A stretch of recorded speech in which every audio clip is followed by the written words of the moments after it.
Thank you. I can't say it enough, right? There's so much that goes into all of this, and there's been a whole lot of change for the good that's been happening, but none of it would be possible without you guys, right?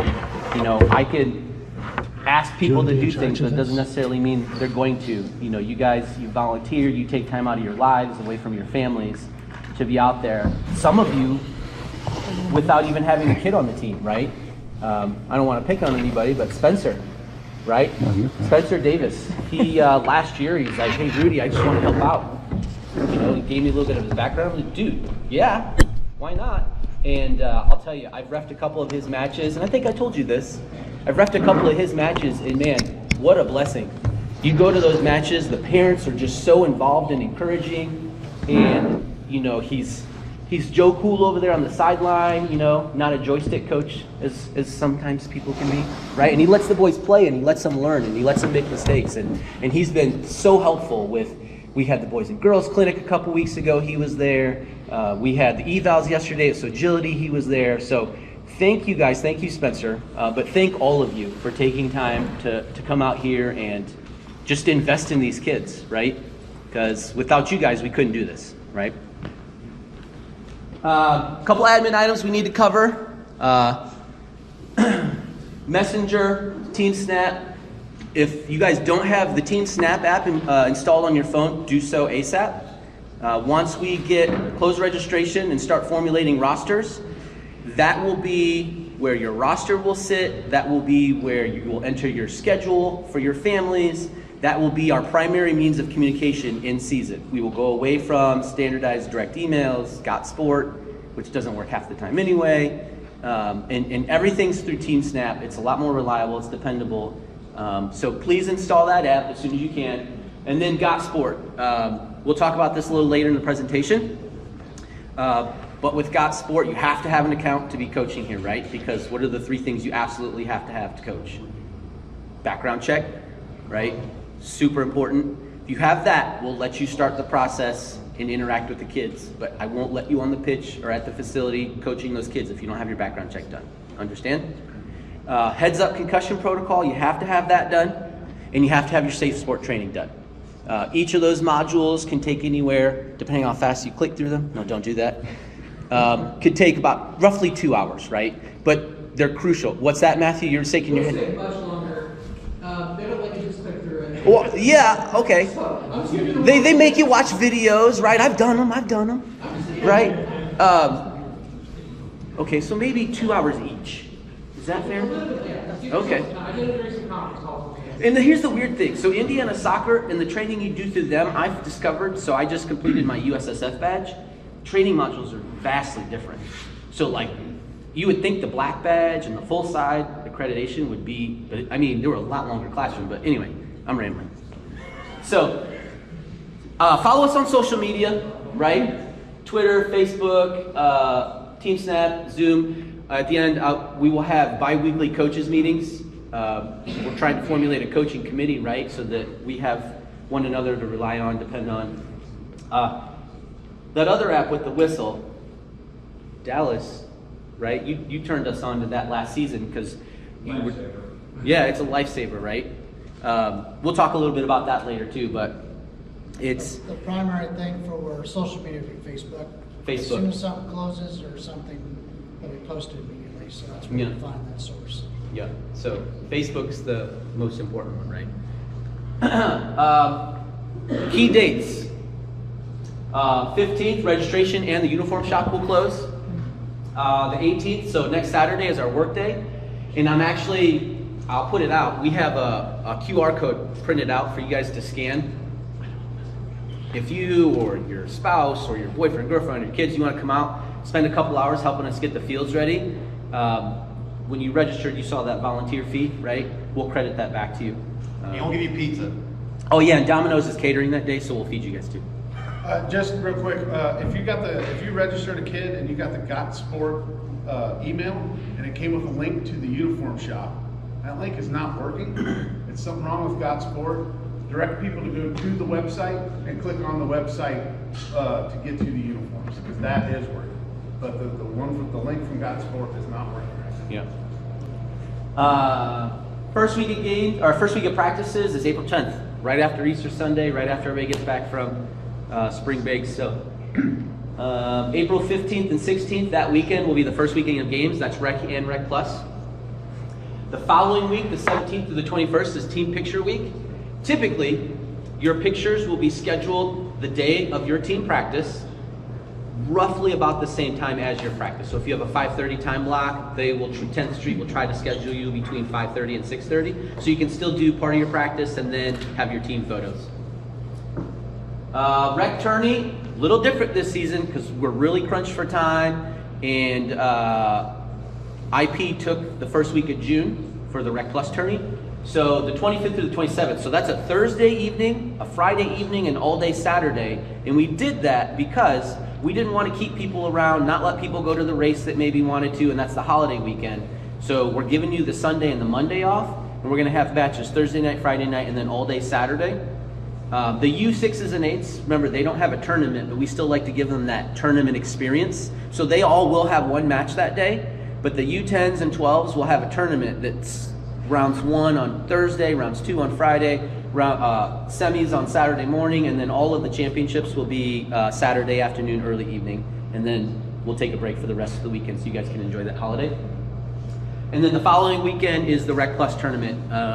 And so once we have all those schedules and the final seedings and everything, we'll work with IP and we'll get the match schedules out. I want to add real quick, Yep. just so the Rec Plus coaches know, we don't control your scheduling for Rec Plus.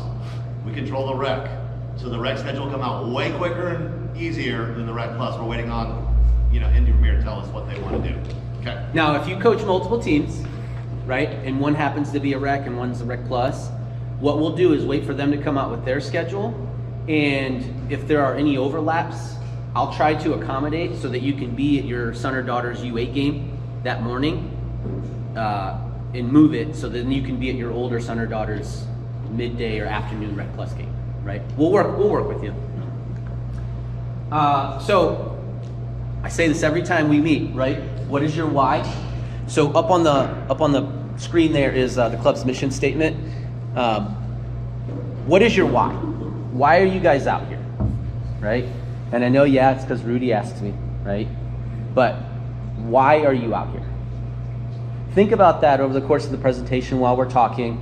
When you're having that practice where nothing's going right, your backs, rather than controlling the ball and carrying it up the field, are just booting it and not listening to you when you ask them to. Why are you out there doing what you're doing, right?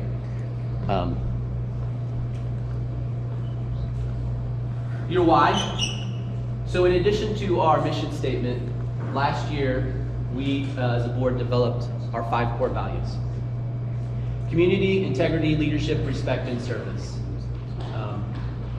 A lot of what we're going to start doing this season and seasons future, we're going to get involved in the community.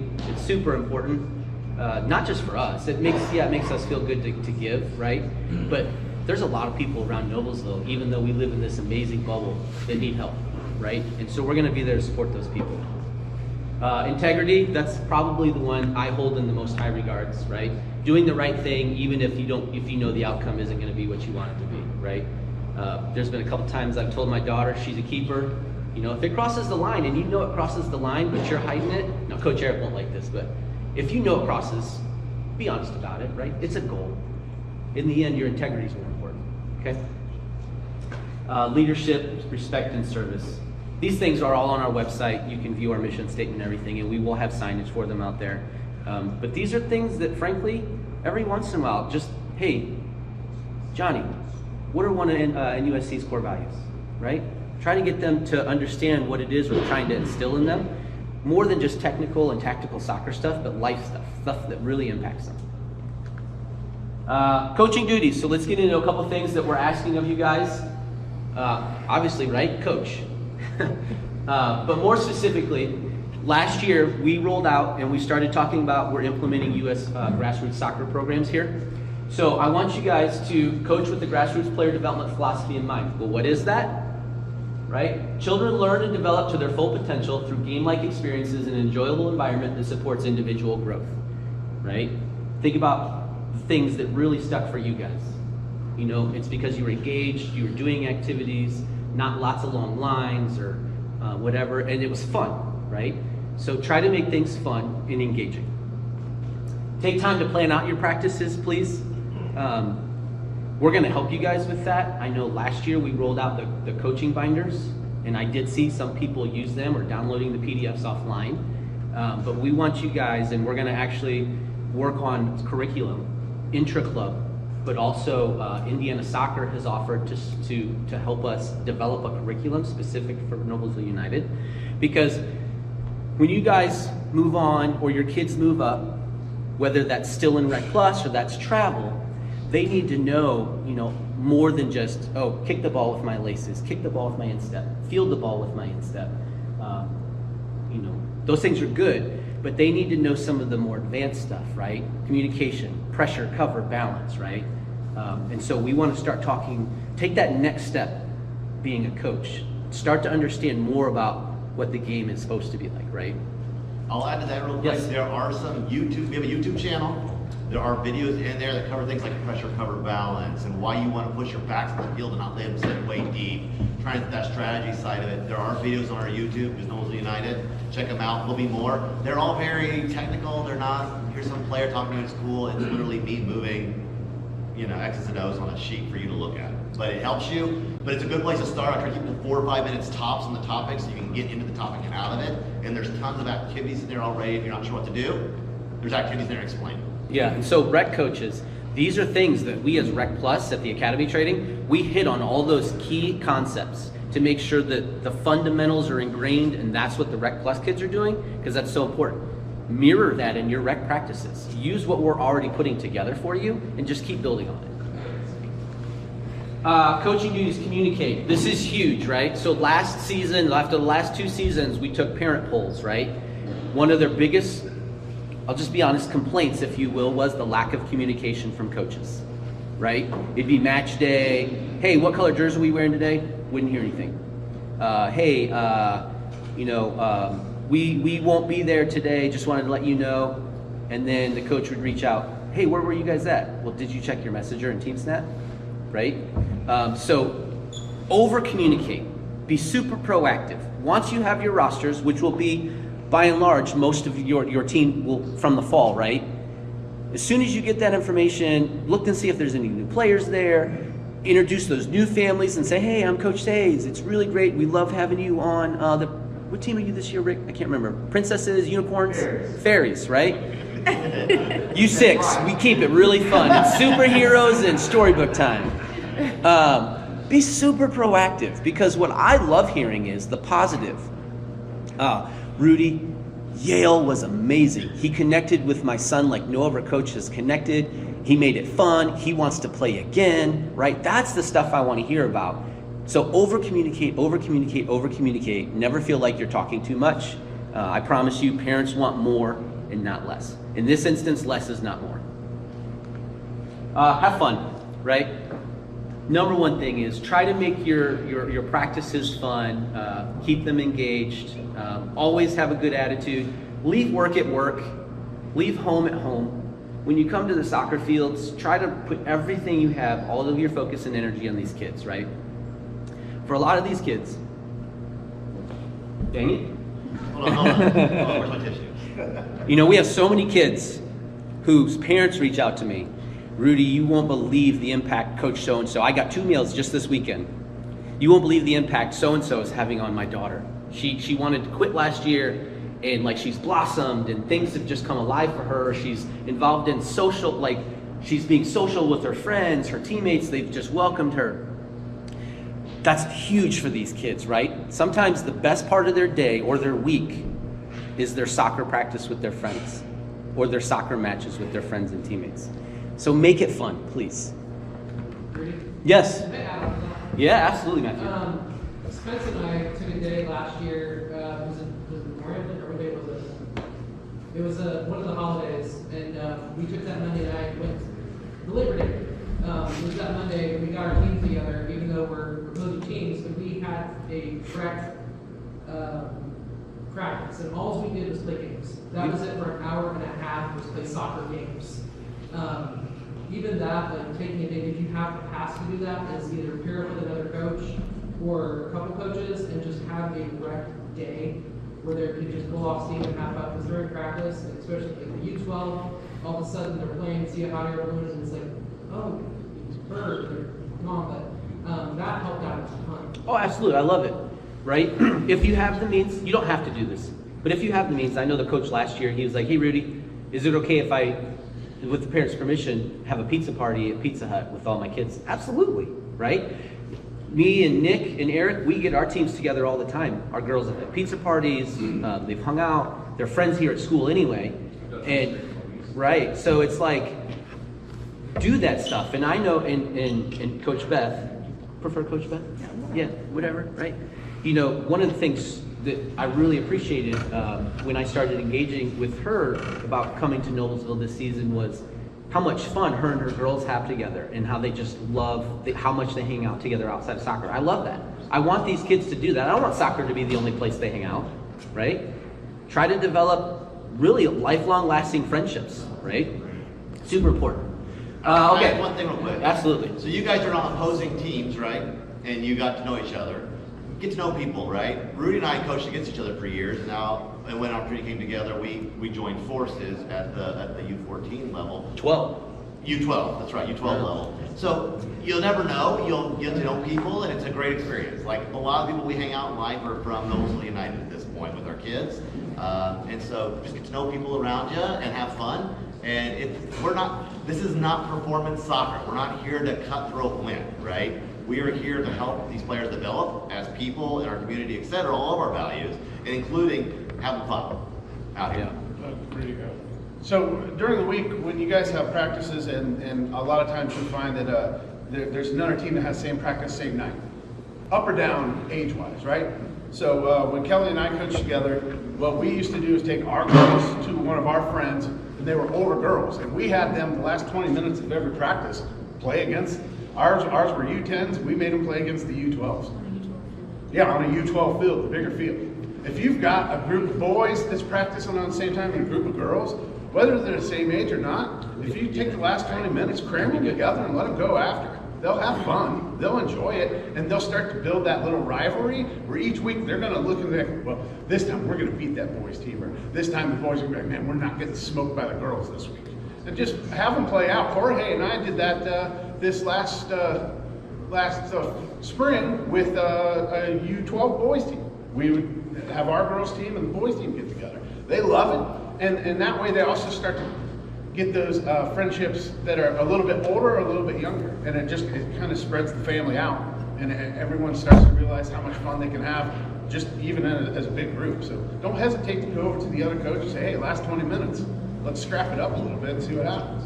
It'll be fun. Everyone will like It's it. fun and helpful, because as U12 boys, when we scrimmage against a lot of girls teams, not because they were next to us in the fields, and the U12 girls are a little taller. We're gonna smoke these girls, and they took a huge dose of humble pie last season. So it was kind of fun. Yeah. Right? Different play styles. Yeah. Really helpful. Yeah, and hey, and we always talk about the core values, right? Community is one of them. Eric mentioned, like, a lot of us hang out outside of soccer now, right? You have no idea until you just try, right?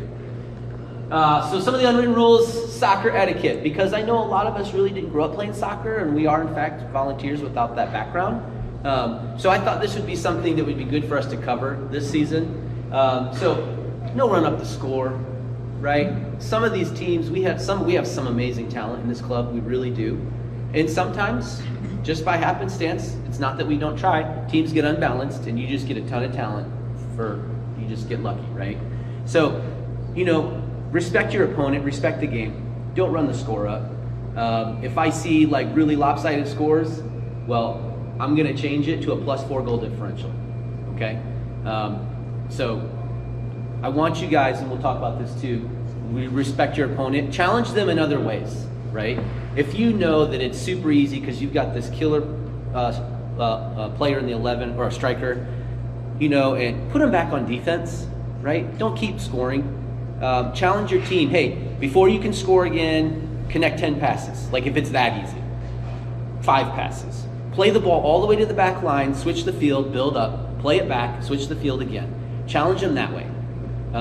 No shots inside the box. Left foot only, right? Keep the game fun. Don't disrespect your opponent just because you can, right? And just get better at soccer, right?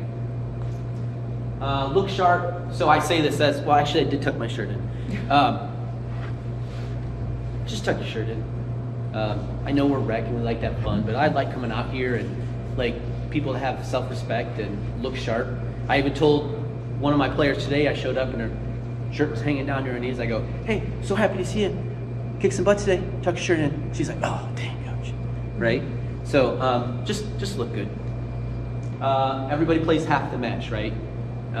We're developing these players, and some are really, really good, and some are gonna be good if you give them the chance, right? You just got to give them an opportunity. My youngest daughter, right off the bat, just awesome player. My son, he was super athletic, but he was a late bloomer, and now he's really come on. He got lots of chances to play later on, right? This is one that we haven't had a lot of problems with, but every once in a while I hear something and I'm like, that's unfortunate because it brings the whole mood down. Don't publicly criticize, whether it's a ref, another team's coach, another team's group of parents, another team's players, right? Control what we can control, ourselves, our parents, our players, right? Let the referee handle his business or her business, right?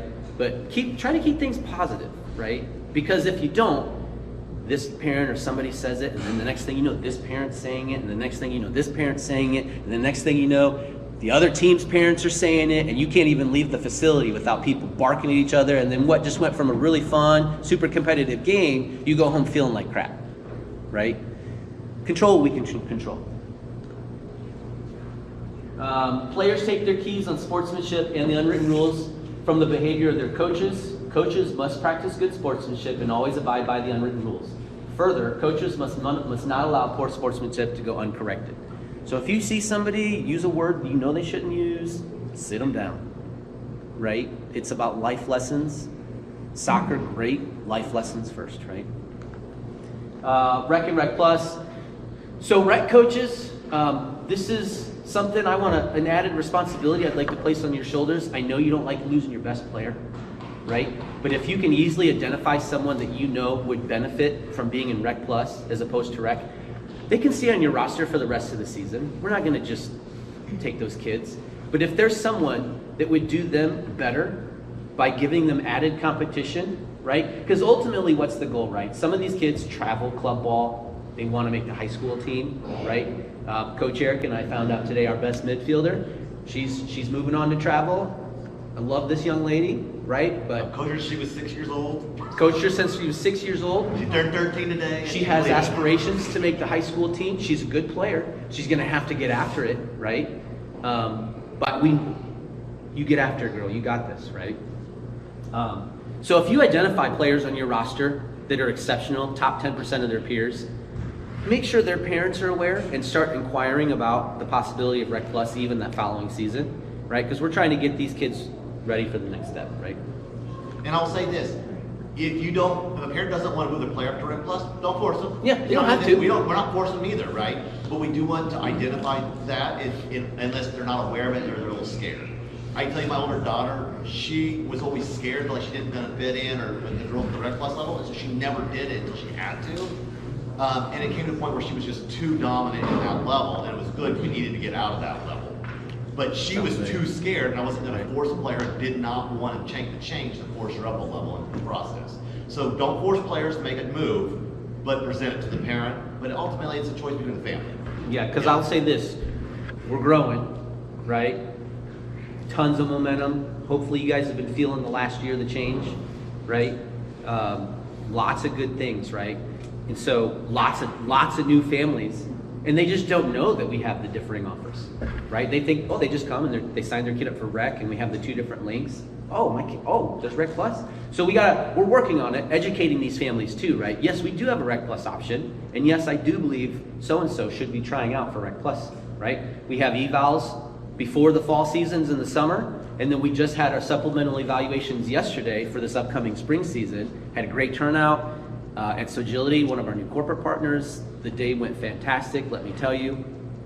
So, let your families know, help us educate them. Yes, you had a question. 2 questions. One I should probably know the answer to. So Rec and Rec Plus, when do they split up? Is there a Rec Plus for U6s or U8s, or is it just start at U10? Starts at U10. I've had a lot of families say, hey, can we start at U8? I've asked my colleagues, like, I don't know that at that age yet that there's a necessity, to be honest. Like, I get it. Youth sports has become so incentivized, and, these travel clubs, they're starting kids that travel at 5 and 6 years old. And for some kids, that's good, but that's not who we are. Not right now, anyway. Right? And then the second question is, do you have like a flow chart or a work document, whatever, so you've got your U6, U8, then you've got U10, and it splits out to Rec Plus, when can they go to travel, and is there workshops for U6s, or is it just like a one-pager for new families? Every year I coach, there are questions I get asked, I think my kid's pretty good, do they do workshops? I usually send them. So you like workshops like evaluations or? Yeah, like the summer camps and things like that. Oh, yeah. What? Clinics. Clinics. There we go. Yeah, okay. Yeah. It's like a one-pager where it splits out where they can do and when they are. Yeah. Well, we can do it for sure. We'll talk about the pathway, right? A pathway for the player from the development, the performance, or whatever it might be. We can definitely do that. The nice thing about being in Hamilton County, there is no shortage of an opportunity for your kid to play soccer all year round if you want him to. Yep. There is literally, 10 different clubs. There's facilities running things. So we obviously don't have all of that clinical information, but we can tell you like these facilities run these things. We can put them together. Yeah, and we partner with Indy Premier at the Rec Plus level. We have the partnership with Sogility where we were yesterday. They do camps and clinics. They've actually got a spring break clinic coming up. It's a 4-day clinic. But there's so many things for our kids' opportunities around here. That's kind of, because there is so much stuff, it's so hard to narrow it down. Yeah. I was just wondering if we did have a one-page. Yeah. Yeah, we can do that. Yeah. Come on, put it on the website, right? Yeah. Yeah.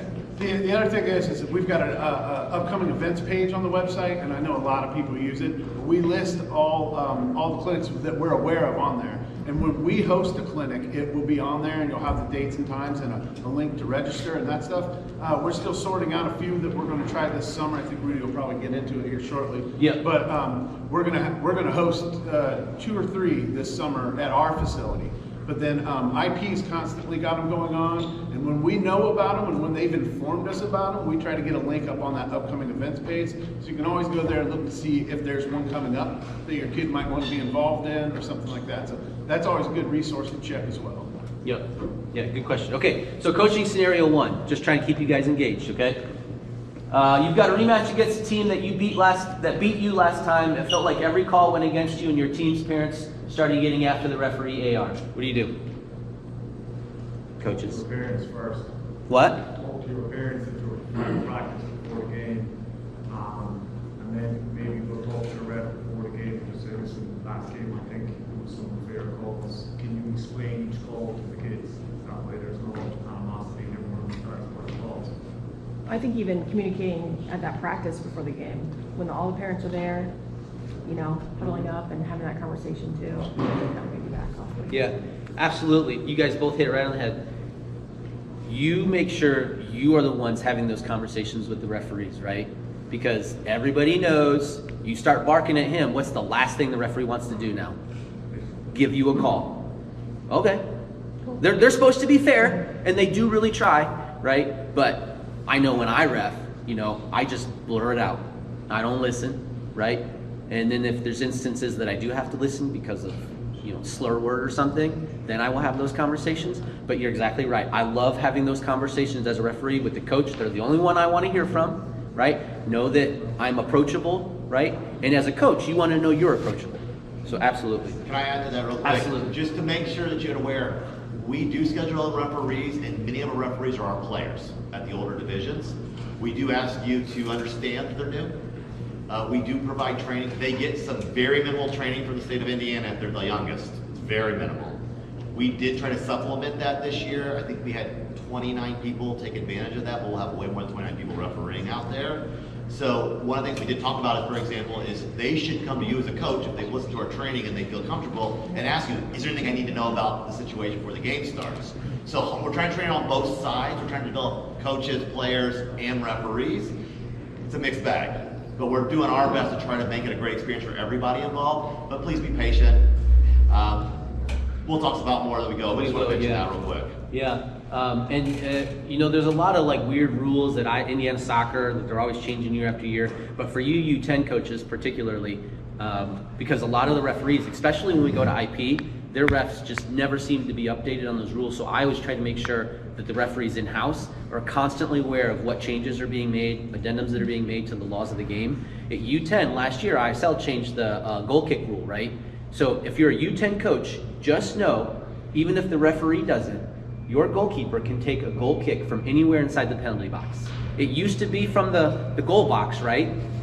But they moved it to anywhere inside the penalty box because they found that over 70% of the time, scoring opportunities were generated for the team defending.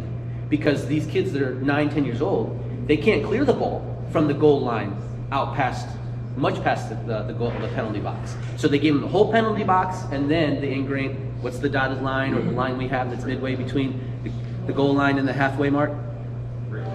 The build-out line, right? So also, as coach your goalies, hey, you make sure they're behind there before you start distributing the ball, right? Use those rules, the laws, to your advantage, right?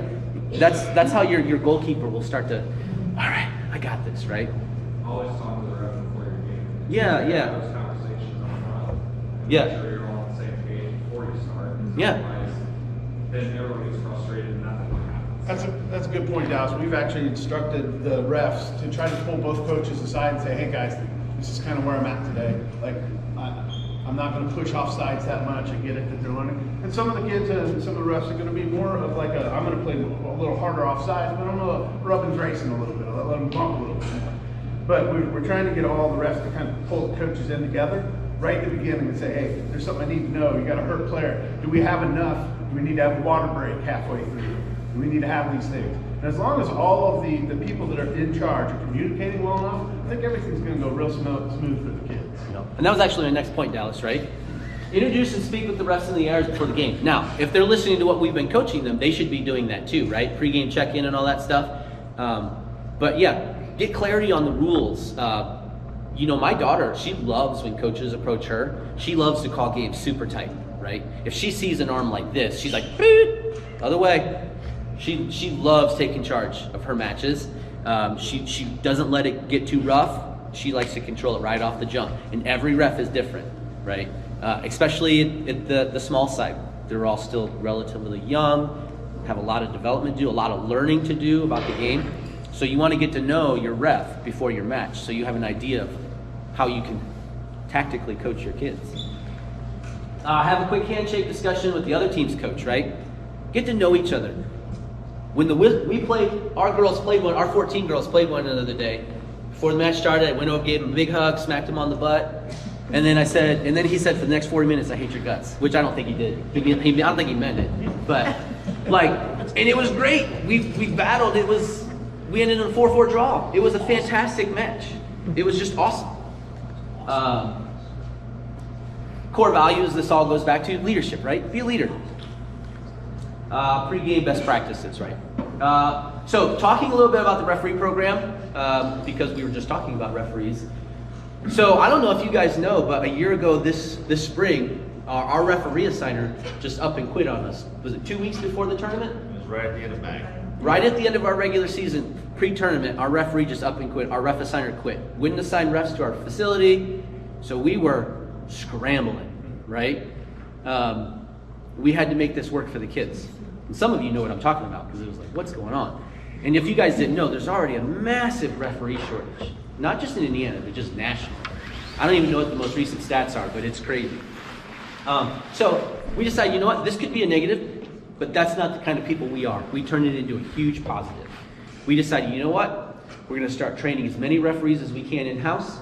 Last year, we held 3 small-sided sessions. We've already held 2 this spring. So we've had 5 small-sided sessions, and in-house, we've already certified over 100 small-sided referees, right? We just had a U.S. grassroots class yesterday that I partook in, as did Coach Eric's daughter, Ellie. We graduated 16 black badge full-sided referees yesterday, right? So it's just positive momentum. We could have chose to use that as a negative with that guy quitting on us, but we were like, that's not who we are. We're gonna lead, right? So you've probably seen some of these things on social media. We will constantly, whenever we're hosting a course, if you have a son or daughter that is at least 12 years old, they can get small side certified. If you have a son or daughter that's at least 13, they can get grassroots certified, meaning they can do the 11v11. But there's some stipulations with that. So if they're that young, they can technically only do like a U14. They couldn't do any of the high school matches, the U16s or 19s. But always be on the lookout for flyers or pamphlets that we're putting out on social media or that I'm including in the newsletter. Because I will tell you this too, when my daughter got started last year with a lot of the other girls on our team, it was like, wow, that's $30 off my phone bill, because I make her pay for her own stuff. I'm teaching her responsibility, and she loves it. It's great money. I mean, what 12, 13-year-old kid doesn't want to go spend 50 minutes on a soccer field and make 25 to 30 bucks, right? What adult doesn't want to do that? So this young man, we're in the process. His name's Andrew Gano. He's done a lot of our full-side matches. I wanted to put his picture up here so you guys get familiar with him. We are actively recruiting him. He's a fantastic young man, fantastic referee. We are working on a, well, for lack of a better word, a contract with Andrew to develop him into our club's referee mentor assigner, right? Because all of these new referees we've got, over 120 just within the last year in-house, we want them to have somebody aside from just me or any of us board members that they can go to, but somebody that's next tier below that they can say, hey, Andrew, I had an issue in this match. He's going to be able to do evaluations. He's going to be able to help them come out and say, hey, I watched 20 minutes of your match. I thought you did this really well, but here's something I think you'll, how loud you blow your whistle. Little things that if a referee can get more confident in their ability, then guess what? Coaches are suddenly more confident in the referee that's reffing their game. Parents are sitting on the sidelines like, oh wow, man, this kid's 12 years old, but he's really good, right? And it makes the whole experience better. So having that extra layer here on site where we have someone, oh sorry, I thought somebody said something. Having that extra layer here on site where our referees and the parents of our referees all know that their kids, those referees, are 100%, 1,000% supported. They will have backup. Andrew Gano. Again, with regards to our referee programs, last year, Noblesville United, we implemented a zero tolerance policy. Didn't have a lot of problems for the most part, but we still had a couple moms, dads, kind of get a little rowdy on the sidelines there, get a little vocal, kind of cross the line from time to time. Just so you guys know, we have a zero tolerance policy when it comes to messing with our refs. Doesn't matter if they're 12 or if they're grown men. If there's a cardable offense that occurs, whether that be a coach or a player, you know, yeah, the written rules of soccer are you get your red card, you're gone, and you're missing a match. The same's going to apply to our families, right? You won't be welcome back for your son or daughter's next match, and we'll make sure that that happens, right? We'll be in communication with your coach, your team's families. If it's me, I'll go so far as just messaging the whole team and say, hey guys, the incident occurred, it was unfortunate, but I don't expect to see so-and-so at this next match.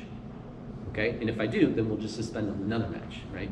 So that's not going to happen though, because you guys are all rock stars, and our families are all rock stars, and we're gonna build on all this positive momentum we have.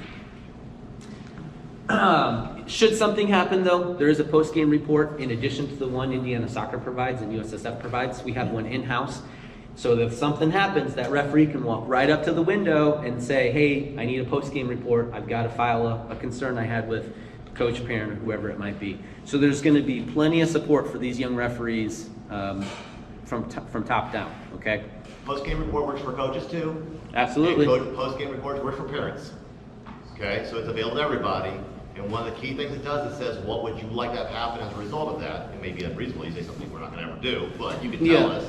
And that way we're not guessing what you think should happen in that process, so we can address your concern and what you'd like to happen in that concern. That's a key point.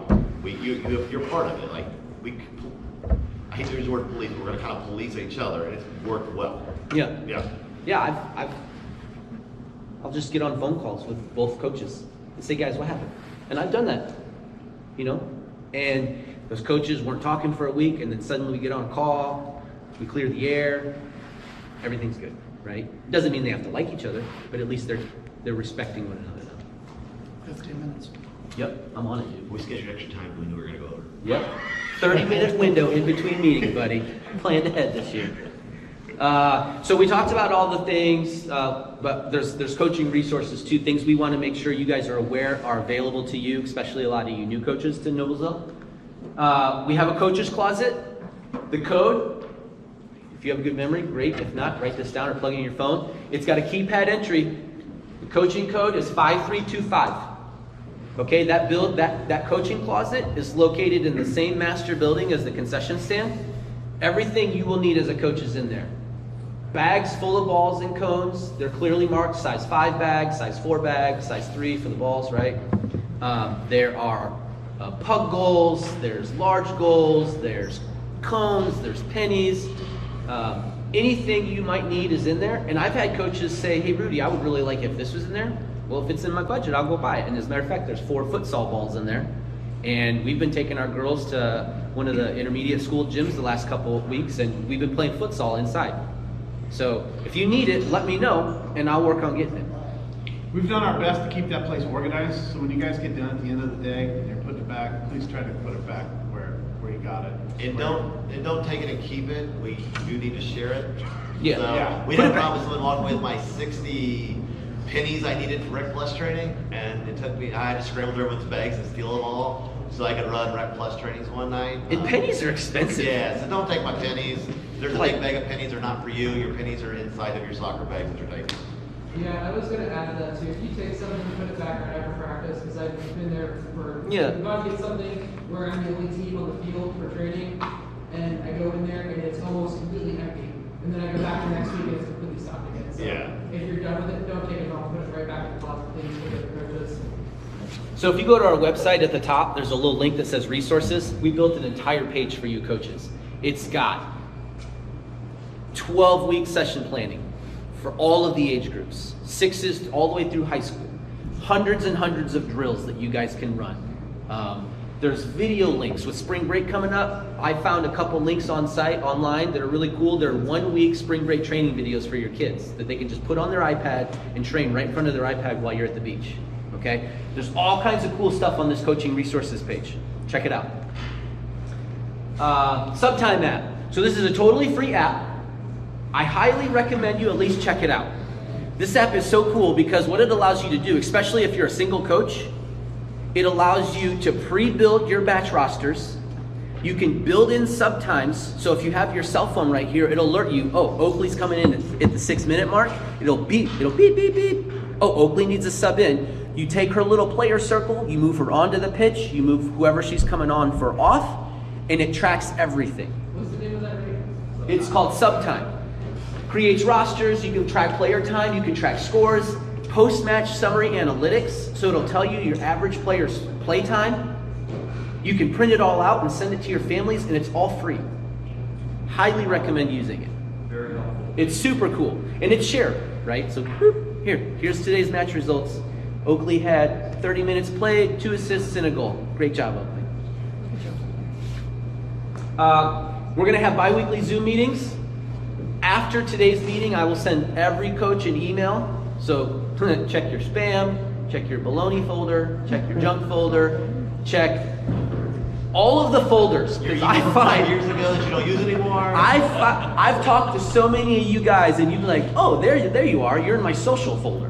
Like, I don't know why, but everybody likes to tag my emails as, we don't like you. We're going to put you here.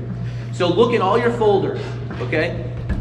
Because I'm going to send you an email with the Zoom meeting invite, the dial-in information. Every 2 weeks on a Monday evening at 9 o'clock, we'll have Zoom calls just to touch base. Just kind of cover if there's any problems, ideas that you might have. I think one time, maybe someone came, maybe it was in Spencer, was saying, we came out of that meeting, like maybe a suggestion to all play the same formations came out of one of those meetings I had like last year. And we talked about why we don't do that, right? We had a conversation about why we don't want to do that. So there's good conversation that can happen around idea sets, because it's not a bad idea, but we talk about why we don't do it at the same time. So we'll have those kind of conversations in those meetings.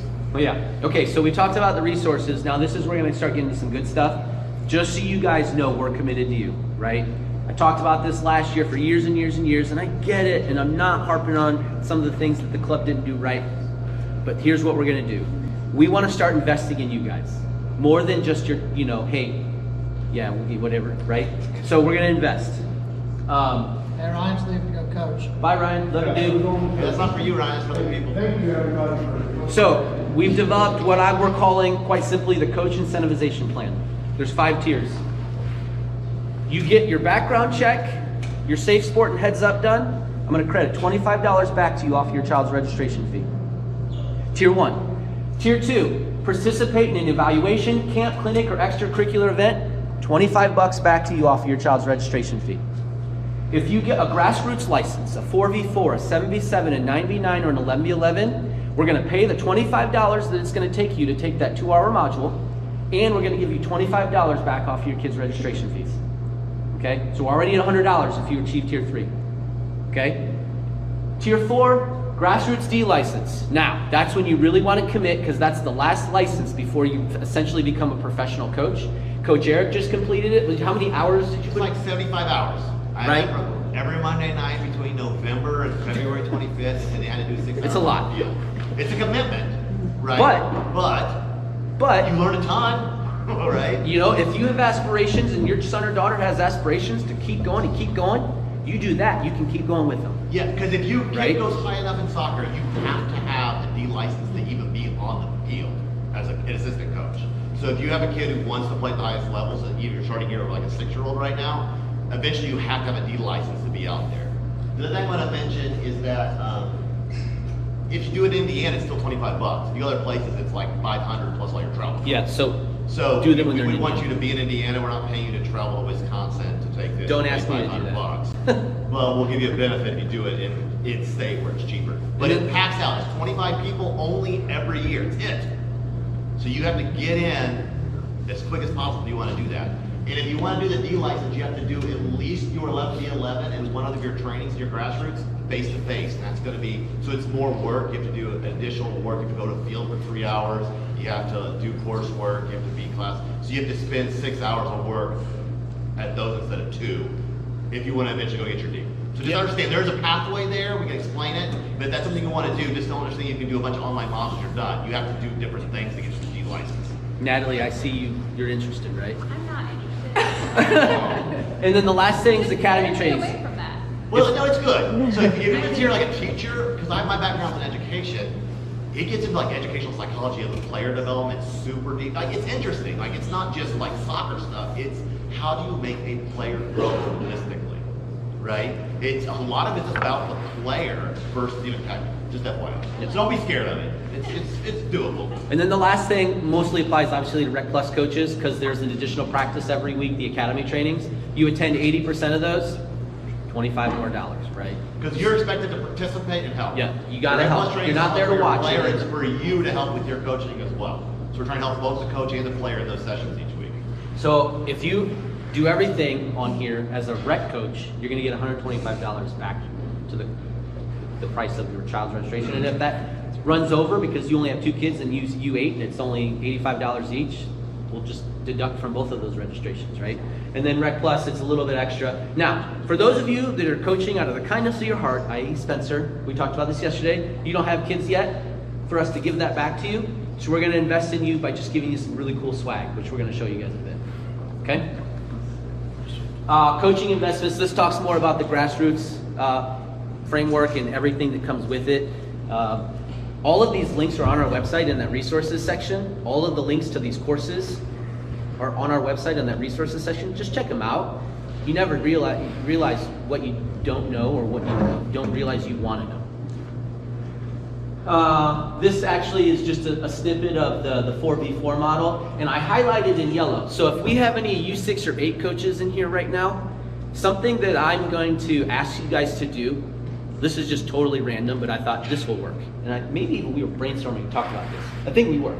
Yeah. If the ball goes out of bounds, if there's a dead ball, a restart, other than obviously a restart of play at center, before so-and-so either kicks at the U6, kicks it in, or at the U8, throw it in, stop the game, make your players spread out, find their formation. Whether you're playing a triangle or whatever, before that ball comes back into play, formation, formation, formation. Have a key, a phrase that you use like, find your shape, or diamond, diamond, diamond. Then restart play. Coaches, both of you, everybody get on board so that you understand what's happening, what the process is. We want to get these kids to start thinking as early as possible about, oh, I need to find space, I need to find my shape, okay? Yeah. Eric, you want to talk about this real quick? Yeah, so next, I will get it out on the website and things and on Facebook, and we'll send an email to you. Next Sunday at 1 o'clock at Noblesville United in At the the club room, I will do further training with anyone who wants it. I will talk you through basically what I think you should know, like in detail. So if you feel like you want to know more, that is the detail of how to coach. Will be next week for those who want it.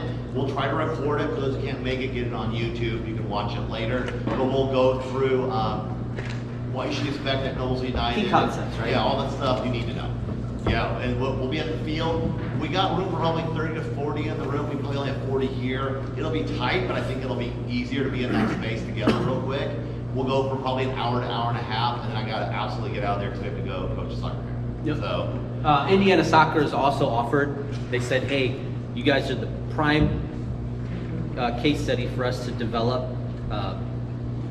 what's the word? they want to develop developmental coaches in the league. Developmental coach. Thank you. So they've also extended an olive branch like, hey, we'll bring our teachers to your club if your coaches are interested, okay? So coaching investment, Spencer, swag, right? And this applies to all of you, right? We'll get into this in just a little bit, but there's going to be some sweet swag available to you guys. I can't wait to get to that slide. It's just, I can't even think of what a cool word. What are one of the cool words? So hoodies, coaching jackets, backpacks. You guys notice I'm always wearing the 3 stripes, right? So we are an Adidas affiliate club now.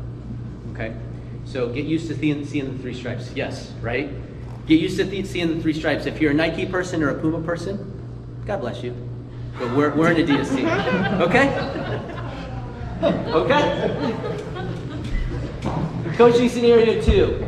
You got a really strong team and you're finding it quite easy to score goals against your opponent. Scores 4 at half. What do you do? What do you do? What do you not do? I gave it away. You come up with some other way to challenge your team, right? Play back a dozen times if you have to, right? But hey, be discreet about it.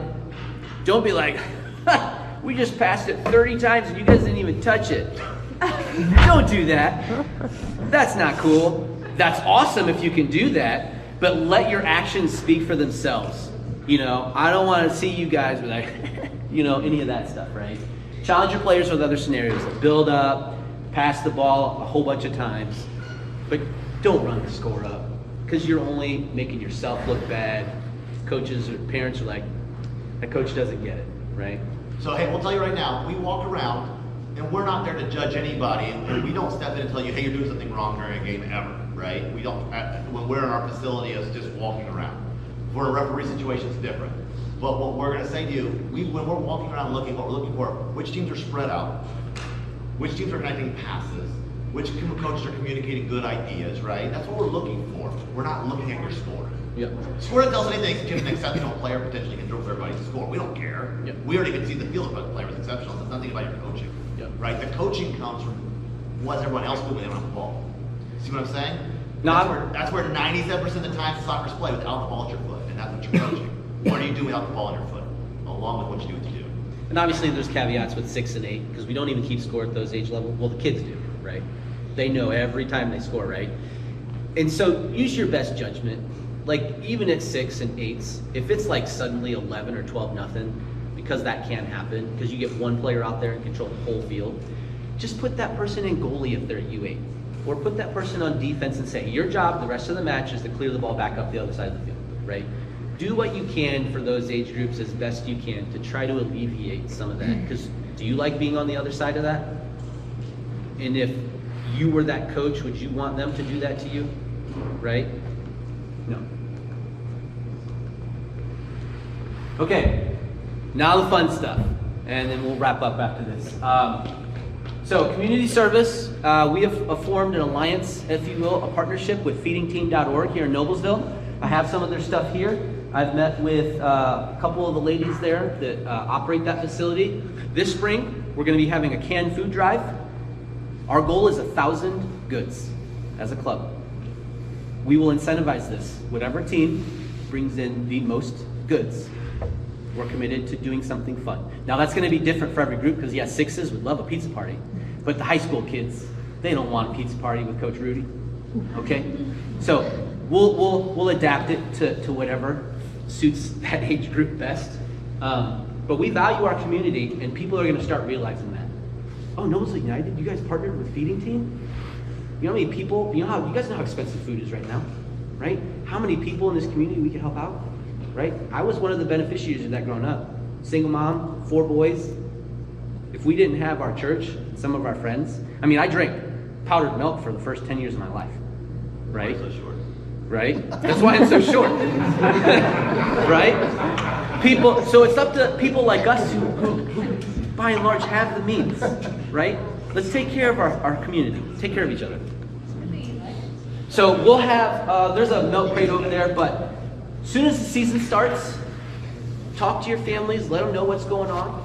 Drop stuff off, make sure it's labeled with your team so that we know and we can stack and organize. We'll make weekly trips over to feedingteam.org. They're going to keep a room just for our club so that we took a photo. I donated a can of chicken noodle soup. I couldn't show up there without a can of food, right? Took a photo, and then when we're all done, we're going to do this for 1 month. At the end of the food drive, we're going to take another photo, a side by side, and we'll share it with the club so you guys, okay? We'll have the flyer at the facility so you can see their most needed items, but they're up there, just so you know. Community service. So a couple weeks ago, we did a free soccer clinic at the Boys and Girls Club in Noblesville. It went awesome. So many new families that were there who had never experienced soccer before showed up. And last I checked, like 16 of the 27 kids we had there that night have registered at our club. Okay? It was all free. 60, 90 minutes roughly, right? And we had a blast. We had a good time, right? Yeah, some of the kids are all taller than me. Typical. Okay, so some big news. I've been trying to keep this in for a long time. I've spilled the beans to the board, but they're allowed to know. So a couple big things I want you guys to know about. We have a couple new corporate partnerships in place. So here you go. We are now partnered with our own Indy 11. They have agreed to be a corporate partner with us. They are going to be donating funds to our club on a seasonal basis and some other cool stuff that you're going to see. This talks to some of the clinics. This summer, Indy 11 will be at Noblesville United the 3rd week of June and the 3rd week of July, hosting summer camps for our kids. Okay? These camps and clinics are usually $250. We had a nice conversation. I said, yeah, we live in Hamilton County, but this won't work for my families. You need to come down. So it's $130 for a 4-day clinic. And you get a shirt. You get a shirt. And 2 tickets. 2 Indy 11 game tickets. They're working on soccer balls, but here's the deal. I love Adidas. They have Puma logos on them. I told them I don't want them. I'm just kidding. Sorry, Jorge. So 3rd week of June, 3rd week of July. Indy 11 will be at Noblesville United hosting soccer camps. Some other really, really big news. And this one, some good, we are now officially partnered with soccer.com. If you guys don't know who that is, that's the largest online soccer retail vendor in the country. Okay? It's a bittersweet thing because for years our club has partnered with TNT Promotions, and Our contract was coming up with them at the end of this season, and as a board, we did some serious evaluating. We had to crunch the numbers to be fair and wholly transparent with Lori. We said, this is the direction we think we're gonna go, but you, because you've been with us for so long, we want you to have your chance. We spoke, we looked at numbers, and it wasn't close. So we're doing what we have to do for our families, and we're doing the best thing we can to get you guys some awesome stuff that we're gonna show you at a much lower cost, okay? Starting in the fall of 23, all of our kids will be uniformed in the Adidas Tabella 23 kit, okay? Soccer.com, you can go directly online. We will have an entire Noblesville United swag store set up where you'll be able to buy the things I've already shown you, and then anything else in our club store, you can get our logo put on. Anything you like, you can have our logo put on. Make sure it's Adidas though. It's super mobile friendly, so you'll be able to place all your orders online on your phone, okay? With this new partnership, the perks, the cost was the biggest thing, right? The cost savings for our families was the biggest thing, but the perks that come along with it, every dollar that you guys spend or that we spend on stuff, they're giving us money back into our account. We are gonna take all that money and invest every single dollar back into our coaches and our kids. We're gonna buy extra uniforms for those families that are on scholarship because they can't even afford to pay for registration. We're gonna cover their kit fees too, right? So we'll have a bank that begins to get built up as the uniforms get ordered and all of that gets done, okay? Like I talked about, unparalleled rewards and brand promo support. Every time you order something Adidas, we get a little kickback. Every time you order something with our swag on it, we get a little kickback, okay? And we're gonna dump it all right back into the club. Not keeping any of this, it's all gonna be, we wanna buy soccer goals, we'll buy new goals. And we're at that point where we're starting to need new goals for a lot of the different pitches, okay? Retailer gear, they're available 365 days a year because they're an online store, so you don't have to worry about things being closed on the weekend. You need to place an order at midnight on Sunday, do it, right? 10% rebate on every custom fanwear purchase you make. So get something with our logo, we'll get that 10% back into our account. We'll spend that on you guys or our kids that don't have their kids. Here you go. So on the breast, the left chest is the new logo. Which was made by. Which was made by. Stand up. Stand up, please. This young lady volunteered. Stand up. Okay, so let me tell you, this is Casey Harwood, and I will tell this story in the parent meeting. A year ago, she was 8 months pregnant. She reached out to me and said, Rudy, I can't really come out and dig holes for community day, work day. You know, I can't do these things, but I'm good at this. She's a graphic designer. Had a vision, and I said, I trust you, run with it. She came back with stuff that just blew my mind, right? What you see, right? This is her brainchild. She's the brains behind this. The stuff that she's created that it allowed us to start looking into the future and not the past anymore is because of this lady right here. So please, thank you so much, Casey. So on the chest is Honda. They're part of the corporate sponsorship deal with Indy 11. On the right sleeve is the Indy 11 logo. On the left chest is the Noblesville United logo. On the short is the Noblesville United logo. So that as your kids maybe outgrow, you can still swap shorts because you don't have to worry about the number not matching, which was a great idea by the board. Because I originally had the gold numbers on there, and they're like, no, let's do this. I was like, that's actually really smart. So because we're going to be on a 4-year uniform cycle. We're going to a 4-year Instead of cycle. 2, so the odds, your kid who's in middle school and high school may be able to wear it through. Younger kids will need to change over. So we figure there's going to be a secondary market to swap uniforms, and that's fine. The Yep. shorts will be easier with just the logo on it instead of a number. So now the initial investment, you'll see what the costs are. It's nowhere near what you think it is, okay? But it's 4 years as opposed to 2, and you're having to buy new every 2, right? We really thought this through, okay? We really did. And we appreciate you guys trusting us with this. 5 minutes, coach. Yep. So that's the home kit, the away kit, the short sleeve goalie kit. Here's the goalie package with the long sleeve goalie kit, the warm-ups. Okay? Some of these things will be requirements. The black and whites will be requirements. Everything else is optional. So if your goalie wants, bye Spencer, if your goalie wants the goalie kit, it's there and available for them. Yes, Natalie? Do we just share a goalie thing and just? Well, the goal here, pun intended, is for each goalie to have their own to take with them as they progress, because like this year, goalie A and goalie B may not be together next season for whatever reason. So if they're a goalie, you want them to get into the habit of having their own equipment anyway, right?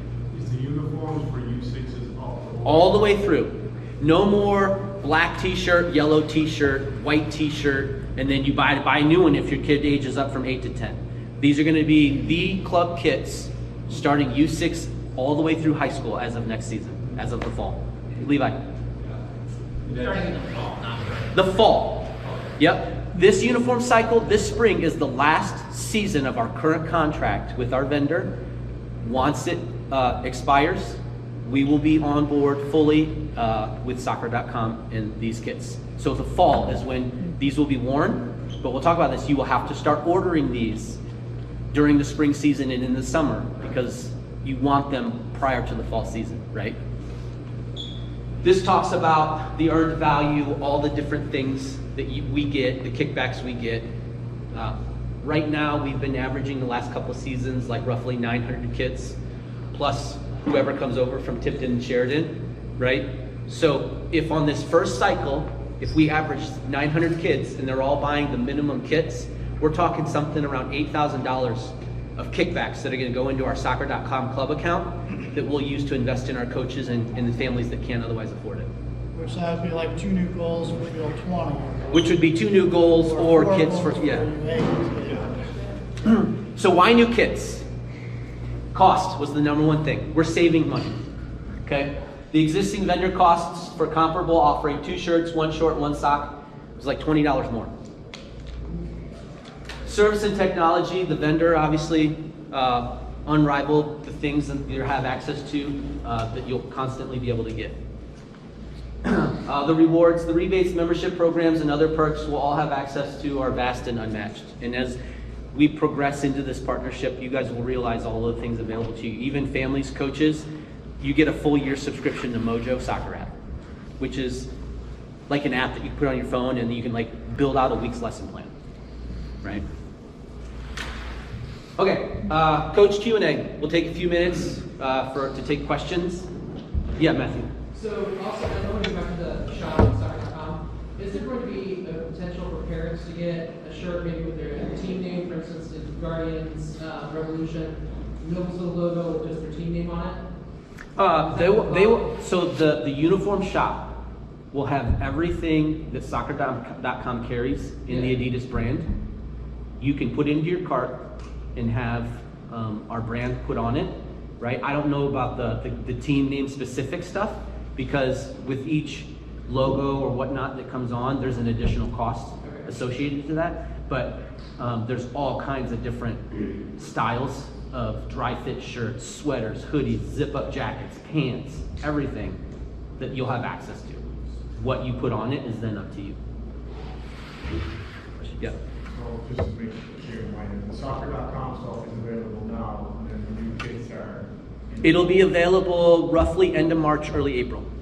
Yeah, we have to work on building out the actual United team site. It'll be hyperlinked through our club webpage, so add it to your favorites. Yeah. Yeah, I do, exactly. I'll send a follow-up coach's email. There you go, Dallas. I did a cost analysis. I knew somebody would ask. Okay. Okay, so vendor kit costs. Our current vendor, if we were to re-up with them for the similar kit, 2 jerseys, a short, and a sock, it was $95. And it was an off-brand. Okay? Soccer.com, the black and white, the short, and the sock are going to cost, and actually it's going to come down from that. I know we made a motion on this, but did we have our final vote yet about the reinvestment in these kits? I don't think so. I think we talked about Andrew, but not. Okay. So goalies will be a little bit more because only the Yeah. So, what the requirements will be for the U5 or for the U6s and 8s, they'll be required to buy the black and white jersey. If they do just those things, the cost is roughly $50, $25 a shirt. If you buy the full kit, which is what we'll require for U10s and up, which is the 2 shirts, the shorts, and the socks, it'll be between $65 and $75. But we're working on getting that down because, well, we have another plan that we've been discussing, but we have to put a vote to before we can actually do it. So I'm sorry to leave that cliffhanger out there. We're trying to get the cost down even more. But you're gonna get full Adidas, 2 Adidas dry fit kits, shorts and socks, and at most you're gonna be paying like $70, $75, okay? And you get to wear them for 4 years. 4 it years. Stays in them. Right. So it's not $20 a year. Right? So the initial upfront investment, And then you hope you can trade up dads for leave and come into the club, right? so the new vendor costs 22% less, $23 per kit. The rewards programs were enough. You get free home delivery if you spend $100, right? Which I'm gonna do just on all the different shirts I'm gonna order. So you don't have to drive anywhere. They will ship it to your doorstep. Massive online team shop. It's awesome. When it's available, everybody will know. Available year-round, I talked about that. I also did the upfront costs, so you guys are aware just generally what to expect. So for rec, the average cost price point is roughly $85. The kit cost will be between $50 and $75 because of the different age groups. There's the $25 volunteer fee. So this first season investment with these new kits, you're gonna be looking to spend about $182 per kit, right, on average. But then after that, the investment's $110 after that because you will have already had the kits.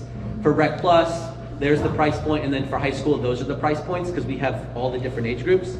Now, this is a little bit more than what we've been used to paying, right? But it's considerably less knowing we were gonna be paying more with the other vendors because we shopped 4 different vendors, okay? And then also because I thought you guys would like to know, frankly, how good we've got it right now with this new deal. I did another cost analysis against us and 2 random other clubs. You won't know who You they can't are. tell what clubs those are. So, No way to know what clubs oh, those are. sorry. So, those are our investments. Season 1, that initial investment, those are your average price points for Noblesville United. And then the follow-up investment. If you were to buy the exact same comparable type kit at, say, a club due east of us, your upfront investment per child would be anywhere from $282 to $367. I've done this analysis before. Our registration fees and costs, while not quite where some families can be, are so significantly lower than any of our competitors locally. When you look at what it costs to pay Rec Plus every year for just a season for one kid at some other club, it's like $1,000 between the 2 seasons, right? And then there's another club, it's not quite as much, but what you're getting is, frankly, a t-shirt with a screen print on it, right? So just trying to drive home the value here, the value add, what you're getting, not just with the kits, but at our club. If you were, thinking, wow, this is a little pricey, well, we're significantly lower in cost in every regard than any club around for the value you're getting. I knew this would be asked, so I did this, okay? So that's it. Is it fair to assume 6 games in the spring? That's the plan. And then spring weather's nuts, right? Yep. You get a crazy 7-day straight of rain, fields are closed, or we plan on making this up, or it just... Great question. I'm so glad you asked that. If you're a U6 or U8 coach, I will have a master coaching list with everybody's contact information. If you have a rain out on a weekend at 6 or 8, those age groups, it's your job. I will help you to communicate with the coach of the team that got your match that got rained out. You 2 work together and figure out a night, any night of the week, maybe one of your practice nights, that you can get that match made up, right? Because I can't try to figure out when you want to make that match up and what works best for your 2 families amongst the 40 or 50 other matches I have that upcoming weekend. So if you're a younger age group, it's up to you coaches to work with the other 6 and 8 coaches to figure out what night works best for your reschedules. As for the 10s and up, if you're rec, we will try to figure that out for you with help, right? If you know that you can make a matchup on your practice night and the other team that you were supposed to play was supposed to practice Tuesday night as well, that's when we'll try to get your matchup, because that's when we know you have field scheduled for your team. If it's Rec Plus, we'll have to work with Indy Premier.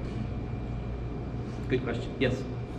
Same question with practices for U6 and U8s.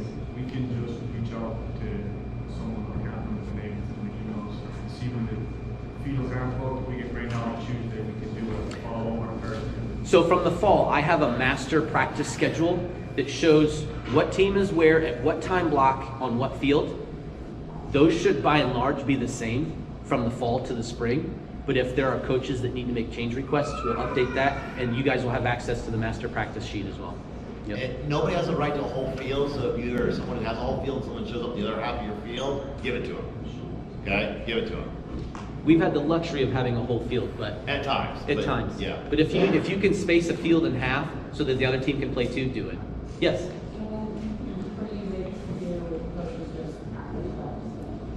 Yeah, for 6 and 8s, we don't have referees. So yeah, you essentially have So coaches stay off the field. So 6 coaches can kind of mingle on the field with them. U8 coaches, no. We're trying to get coaches into the... Yes, yeah. Coaches can traverse both sidelines, all the way up and down both sidelines. And it helps with these kids because last year we implemented the 5v5 with the goalie at this age group. So they're still learning the throw-in and all that. So yeah, coaches can traverse the sidelines, but not on the field at U8. Yeah. Rudy, on the coaches' handbooks. Yep. The like second or third page in the chart with all like the rules broken down for each league. Yep. That hasn't been updated, so it still has like 4-on-4 for UA, no goalie, kick it, so that. Oh, on the handbooks that has the old rule sheet? Because like when we started fall, I had the first couple of weeks I had coaches that didn't know there was goalies for UA because they looked at the old handbook. The old handbook, yeah. Yeah. Okay, yeah, we can get that updated, but there is just a master rule sheet. No, I didn't have, yeah, I had Yeah. those. We have to go to different. So we'll reference that, yep, okay. Hi, Chris. That's Chris Garlinger, everybody. He's our executive director. He has to do all the stuff we tell him to. Yeah. Any other questions? Yes, Matthew. Is there a way to add the coaches into a single team snap team to where we can get quicker communications about when the field's closed due to weather relations? I don't know. I'll have to look into that. Can we write that down? Master, if nothing else, I can do a master email. I know I can do that. Like, if you get an email, sometimes you're. Yeah. You could test next class, I'm sure. yeah, we have SMS capability. Nick can work on that. Yeah. That would be a lot easier than just waiting for an email. Yeah. Fields are closed or. Yeah. And remember, as a coach, if you see the storm coming, you're not gonna wanna be out there. You have final authority to say, you can't do practice. Yeah. I live west of the field, so I see it coming first, so I just, Yeah. it's common, I'm just gonna call it. Good question. Anything else? All right, you guys are awesome. Thank you for your time. Yeah.